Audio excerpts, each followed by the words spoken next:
মানে একদম কম সময় থাকলে এই মাংসটা রান্না করে নেবে, খেতে কিন্তু দারুণ লাগে। নমস্কার বন্ধুরা, সবাই সুস্থ আছে, ভালো আছে, সাবধানে আছে। আর প্রতিদিনের মতো আজও একটা রেসিপি নিয়ে চলে এসেছি। আজ রেসিপি করবো চিকেনের রেসিপি। আর চিকেনটা একদম তৈরি হবে আমার ঠাকমা যেভাবে চিকেনটা বানাতো পুরোনো দিনের স্টাইলে আমি চিকেনটা আজ তৈরি করবো। খেতে কিন্তু দুর্দান্ত, আর সময়টাও কিন্তু ভীষণ কম লাগে। তাহলে দেখতে থাকো পুরোনো দিনের চিকেন আমি কিভাবে তৈরি করি। আর এই যে কিছু পরিমাণে চিকেনটা নিয়ে নিয়েছি, এবার আমি মশলাটা করে নেব। আদা ছাড়িয়ে নিয়েছি, এখানে রসুন আছে, এগুলো আমি এবার শিলনোড়াতে বেটে নেব। পেঁয়াজটা কেটে নিয়েছি, আর এই মশলাগুলোই আমার লাগবে, বেশি কিছু কিন্তু লাগবে না। আর খুব কম মশলা দিয়ে কিন্তু চিকেনটা তৈরি হবে। আমার ঠাকুমা কিন্তু চিকেন খায় না, কিন্তু আমাদের জন্য রান্না করে দিত। উনি মুখে কাপড় বেঁধে আমাদের জন্য চিকেনটা রান্না করতো, কিন্তু এখন আর রান্না করে না, এখন বয়স হয়ে গেছে, উনি রান্না এখন আর করে না। আদা রসুনটাকে বেটে নিচ্ছি।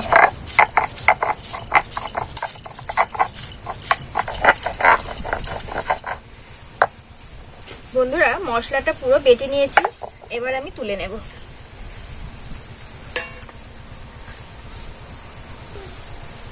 আর এই শিলনোড়া ধুয়ে জলটা নিয়ে নেব, এতে কিন্তু টেস্টটা ভালো আসে।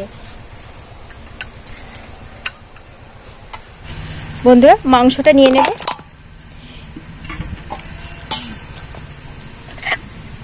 আদা রসুন বাটাটা দিয়ে দেব, দিয়ে দেব পেঁয়াজ, দিয়ে দেব হলুদ,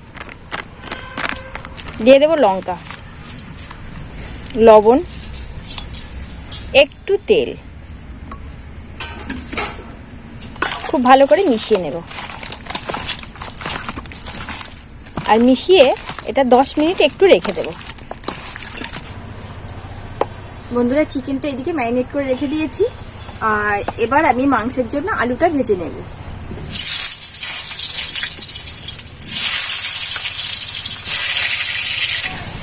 আলুটা ভাজা হয়ে গেছে, এবার আলুটাকে তুলে নেব। আর এরকম একটু লালচে লালচে করে ভেজে নিয়েছি। তেলের ফোড়নে দেবো পেঁয়াজ কুচি,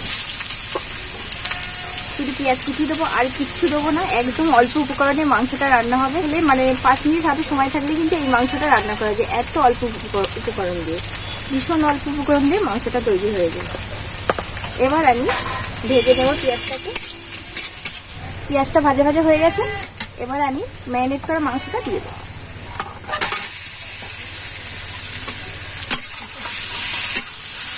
বন্ধুরা, মাংস দিয়ে কিন্তু একটা তেল ছেড়ে দিয়েছে, আর মাংসটা কিন্তু কষানো আমার হয়ে গেছে। আমি ভেজে রাখা আলুটা দিয়ে দেব।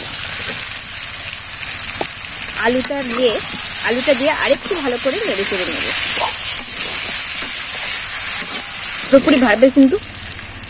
পুরোপুরিভাবে মাংসটাকে একটু কষানো হয়ে গেছে কিন্তু। এবার আমি কিন্তু জল দিয়ে দেবো। জল দিয়ে আমি 10 মিনিট পর্যন্ত জাল করে নেব, 10 মিনিট জাল করে নেব জল দিয়ে। বন্ধুরা, মাংসটা একদম রেডি হয়ে গেছে, আর গরম মশলা দিয়ে দেব।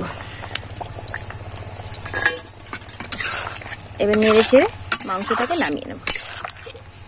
পুরোনো দিনের রান্না একদম রেডি হয়ে গেছে। জানি না খেতে কেমন লাগবে, আশা করছি ভালো লাগবে। এবার আমি নামিয়ে নেব।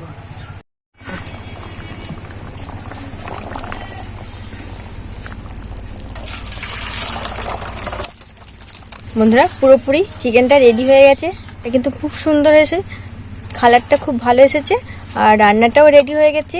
একদম অল্প সময়ে কিন্তু রান্নাটা রেডি হয়ে গেছে, আর গরম গরম এবার একটু খেতে হবে।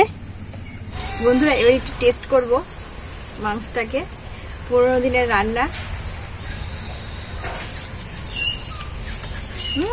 একদম অল্প সময়ে এত কম মশলা দিয়ে এত সুন্দর একটা রান্না হয়েছে, ভীষণ সুন্দর হয়েছে। একবার অন্তত বাড়িতে মানে একদম কম সময় থাকলে এই মাংসটা রান্না করে নেবে। একদম আমার ঠাকুমার হাতে রান্না, দারুণ লাগছে বন্ধুরা। তার মধ্যে আজ আমি এখানে রাখছি, দেখাবো অন্য একটা রেসিপির সঙ্গে। সুস্থ থেকো, ভালো থেকো, সাবধানে।